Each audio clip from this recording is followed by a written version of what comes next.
যে ৭ই মার্চে বঙ্গবন্ধুর ঐতিহাসিক ভাষণের মধ্য দিয়ে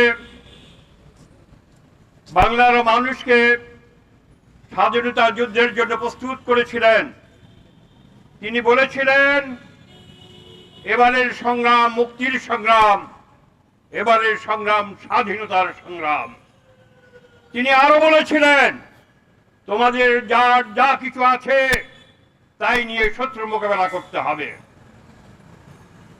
আমি কখনো আওয়ামী লীগ করিনি,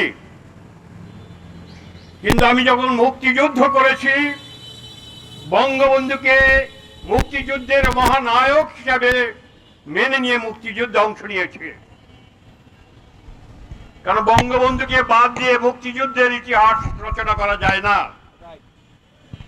কিন্তু এই মুক্তিযুদ্ধে একদিনেই মুক্তিযুদ্ধটা সংগঠিত হয়নি। পাকিস্তানের 23 বছর শোষণ, নিপীড়ন, জুলুম, নির্যাতনের বিরুদ্ধে বাংলাদেশের মানুষ ধারাবাহিকভাবে সংগ্রাম করেছে। সেই সংগ্রামে নেতৃত্ব দিয়েছিলেন বঙ্গবন্ধু শেখ মুজিবুর রহমান, মজলুম জননেতা মৌলানা আব্দুল হামিদ খান ভাসানী। আমরা তাদেরকে আজকে সশ্রদ্ধ চিত্তে স্মরণ করছি। বন্ধুরা আমার, আজকে এই দিনে দাঁড়িয়ে আমার খুব লজ্জা হয়, এই স্বাধীন বাংলাদেশের 56 বছরের বাংলাদেশে এখন পাকিস্তান দিবস পালন করা হয়।